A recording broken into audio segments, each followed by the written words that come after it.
السلام علیکم، میں عمر فاروق اخبار ارکان کے ساتھ حاضر ہوں۔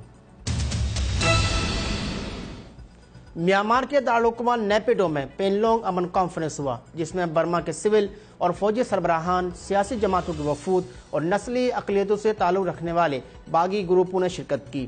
پینلونگ کانفرنس کی تاریخ برما کی آزادی سے جڑی ہوئی ہے۔ پینلونگ کے مقام پر 1947 میں برما سے تعلق رکھنے والے تمام نسلی اقلیتوں کا اجلاس ہوا تھا، جس میں تمام نسلی اقلیتیں آزادی کے بعد نسلی اقلیتوں کے مستقبل کے حوالے سے کچھ نکات پر متفق ہو گئے تھے۔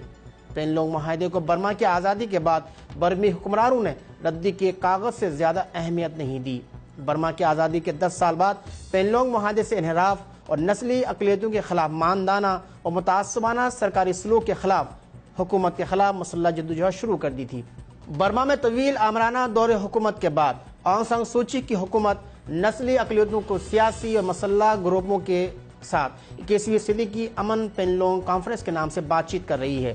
اس سلسلے کا دوسرا راؤنڈ نیپیڈو میں بغیر کسی حتمی نتیجے کے اختتام کو پہنچ گیا۔ اس کانفرنس کے دونوں سیشنز میں کسی بھی مرحلے پر مسلمانوں کو مدعو نہیں کیا گیا تھا، جبکہ مسلمان برما کی سب سے بڑی اقلیت ہونے کے ساتھ ساتھ 1947 کے پینلونگ کانفرنس کی کامیابی کے لیے بھی اہم کردار ادا کیا تھا۔ آج آنگ سان کی بیٹی سو چی اس پینلونگ کانفرنس کو آگے بڑھا رہی ہے، جس میں آج مسلمان موجود نہیں۔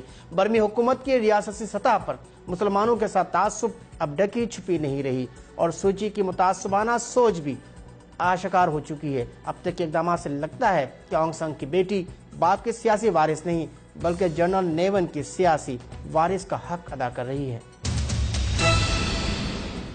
اراکان برما کا سب سے بڑا مسلم اکثریتی شہر مونگڈو میں اکتوبر 2016 سے برمی فوج کی وحشیانہ مظالم کا سلسلہ جاری ہے۔ برمی فوج روہنگیا مردوں کو گرفتار کرنے اور قتل کرنے کے لیے کئی منصوبے پر عمل کر رہی ہے۔ اس کے لیے مونگڈو کے گھروں میں اپنے ایجنٹوں کے ذریعے سازشیں کر رہی ہیں۔ 2 روز قبل برمی فوج کے ایجنٹوں نے 2 عدد خراب ہتھیار کے ساتھ 25 نوجوانوں کے نام تحریر کر کے ایک گھر میں چھپا دیا تھا، اور اس گھر میں فوج نے چھاپا مار کر اسے برآمد کرنے کا ڈرامہ اسٹیج کیا۔ برمی فوج کے ایجنٹوں نے گاؤں کے 25 ایسے نوجوانوں کا نام برآمد ہونے والے کاغذ میں تحریر کیا، جن میں سے اکثریت علماء اکرام اور پڑھے لکھے نوجوانوں کی ہے، جن کی گرفتاری کے لیے فوج نے چھاپے کے نام پر گھروں میں داخل ہو کر خواتین اور بچوں پر تشدد کرنا شروع کر دیا ہے۔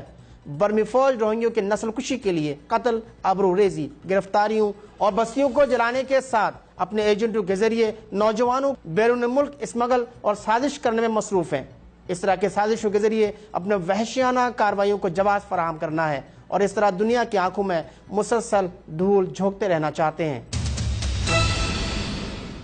مقدس ترین اسلامی مہینہ رمضان المبارک کا آغاز ہو گیا ہے۔ دنیا بھر کے مسلمان اس مقدس مہینے کو انتہائی مذہبی جوش و خروش سے منا رہے ہیں۔ دنیا کے تمام خطوں میں بسنے والے مسلمان رحمت برسنے والے اس مہینے میں رات دن عبادت میں وقت گزارتے ہیں۔ برما کی ریاست اراکان دنیا کا واحد خطہ زمین ہے جہاں کے مسلمانوں کو باجماعت نماز و تراویح کی آزادی ہے، نہ سحری کے بعد گھر سے باہر سورج طلوع ہونے سے پہلے نکلنے کی۔ اس صورتحال میں ان کے دکھ میں اس وقت اور اضافہ ہو جاتا ہے جب ان کی قسم پرسی کی زندگی ان کے گزرے ہوئے دین کو بے اختیار یاد دلا جاتے ہیں۔ کل کا ایک خوشحال گھرانہ آج در بدر کی ٹھوکریں کھانے پر مجبور ہیں۔ کل تک جو دوسروں کی ضرورتوں کو پوری کرتے تھے، آج خود ضرورت مند بن گئے۔ کئی سالوں سے ان کے حالات جیسے تھے، آج اس سے کہیں زیادہ بدتر ہے۔ آہیں سسکیاں، محرومی، اپنوں کو کھونے کا دکھ ان کا پیچھا نہیں چھوڑتے، اور نہ ہی کوئی مداوا کرنے والا ہے۔ اراکان روہنگیا یونین ARU کے ڈائریکٹر جنرل ڈاکٹر وقار الدین نے رمضان المبارک کے موقع پر عالم اسلام اور روہنگیا قوم کو مبارکباد کا پیغام بھیجا ہے۔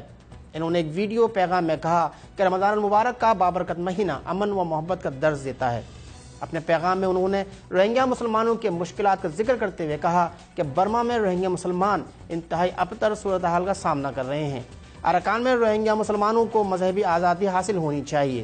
انہوں نے IDP کیمپس اور دیگر متاثرہ علاقوں میں رہنے والوں کے مشکلات کو کم کرنے کے لیے ترکی، ملائیشیا اور انڈونیشیا کی حکومت اور وہاں کے غیر سرکاری تنظیموں کی جانب سے ARU کے ساتھ رمضان المبارک میں امدادی اشیاء کے تقسیم کے پروگرام کا خاص طور پر ذکر کیا۔